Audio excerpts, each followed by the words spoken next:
Maybe. Well, man, so much craziness going on in the world Mm. right now. It's impossible to not talk about it. So everybody's very well aware. Sorry, man.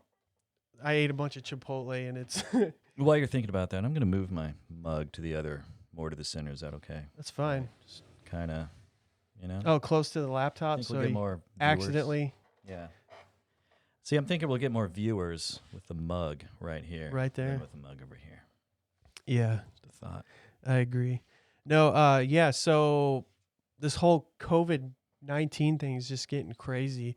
There's all kinds of articles going around the internet. You don't know what to believe really Mhm. anymore. It's like someone's telling you this and this is going on, that's going on, and well, you got to listen to the professionals, and it just seems like the professionals are contradicting one another. Yeah, professional idiots. Yeah, well, it's all I know is I'm getting tired of it, as I'm sure most of the world is. It's getting really old, but it seems like there's a light at the end of the tunnel. I feel like we're kind of moving out of all this. So, I mean, I haven't really noticed, other than going to grocery stores, um, much of a difference. I mean, people are still going to the parks. Social distancing is, I don't know, not really.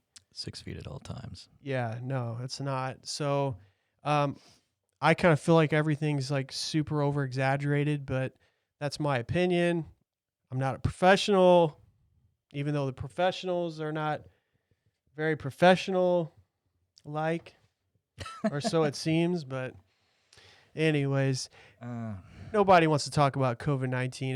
It's like in the news. You hear it every day. You turn on the TV, get on social media, whatever. So we're gonna just move on and segue from.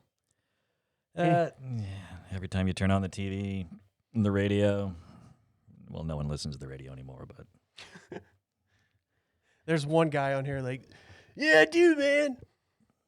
I listen to AM. Do you listen to AM? Have you ever listened to AM radio? What is that?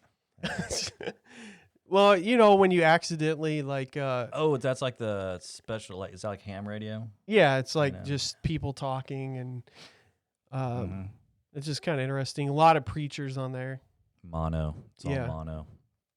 Kind of Speaking of boring. disease. Kind of boring, just like us. We're super boring, Kinda. monotone. Yeah. Nobody wants to listen to us. Well. So yeah, I mean, dude, so today I have to tell you about how my day went. I went. I'm sorry to say this, but I did not practice social distancing, so I'm a very bad citizen. And 1 foot. and we're not Yeah, right now. We're rebels. Yeah, Right. well, oh well. Rebels. No, I was playing this game with a group of friends at a tennis court right by our house, and it's called Venice. It's volleyball and tennis mixed together. So basically, how the game goes. Well, let me tell you a little bit about the history of the game. From what I hear, a high school coach in Lee Summit, Missouri, started this Mhm. game years ago, and people have just been playing it in that area in Lee Summit. And well, I have some friends that are from Lee Summit, and they introduced us to it. And man, I got to tell you what. That game is one of the most addicting games I've ever played in my life. It's so much fun. I'm not really an athletic person. I don't like to run, but playing this game was just, I mean, we went on for like 2 or 3 hours. We played, no, it was probably about 3 hours, played about 8 games. Yeah. Tell about the hand. Oh, and then the hand. So I was being super competitive, and the ball you got is like a big kickball, like a big giant red rubber kickball. Like from grade school. Yeah, With the little yeah, the big ones that edges you on got it. blasted dead on in the face, Mm-hmm. and it hurt so bad. Red mark tattoo. Yes, and so, anyways, what happened was, I was going in, running up to the net, trying to get it before it hit.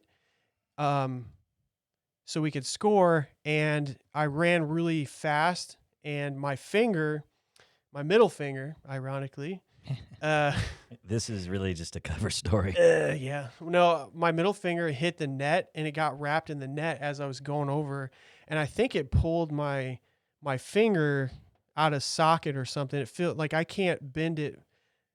I mean, this is actually better than earlier, but it's swollen really bad. You can't see it from the camera, but it's really bad, like swollen, and it hurts. So, probably didn't break it, but So you experienced some pain. I experienced some pain. If you could but make your we checks won. out to Jason McCormick, The stimulus PO Box, checks that you just received. in care of hand recovery. Yes, please. Well, I don't like going to the doctor, so I kind of like to just wait things out unless it's serious. Mm-hmm. I've broken my wrist before, and that sucked. I mean, when it first happened, I just was in shock, I guess. My hand was like sideways, like you knew it was totally broken. It was crazy. And I guess one of the main bones in your arm, that's what snapped. And yeah, so, but what hurt worse than that was, But wait, there's more. no, it has to do with that. So when I broke it, they had to put a cast on past my elbow. So I was forced to hold my arm like this for like, I don't know, 3 months. Mm-hmm. And when they took it off, they went to do an x-ray and they went to stretch my arm out, and that hurt so bad. Oh, yeah, because your muscles were all... Yeah, I mean, it was tight. Yeah. My elbow hadn't moved, and it was brutal. Watch, you'll probably end up going to the hospital, and they're like, well, it'll be exactly $1,200, sir. Oh, my God. Well, we just went through that with my wife. She was in that accident where this person, I guess they swapped plates with somebody that had a similar car to theirs. And instead of registering theirs, this lady swapped the plates. And then when the cop went to pull her over, they figured out that it was swap plates. So she took off on a high-speed chase. Oh, wow. And it's crazy. So I'm sitting down, burning some brush in my backyard with my son. Naturally. And I hear helicopters above, and I was like, man, this is kind of weird. They're definitely chasing somebody. And little did I know What could go wrong? that high-speed chase ended when my wife was driving my work van that I paid cash for. And first like car that I ever paid cash for. I didn't owe anything. And that person actually slammed in to my van. And that's how this high-speed chase ended. And so we had to fight with the insurance company to give us a good amount of money. And the hospital bill for, I kid you not, dude, we went in there. All they did was ask her a few questions, took a very fast x-ray. We were out in like 30 minutes. Yeah. And the bill was like $3,200. I couldn't believe it, dude.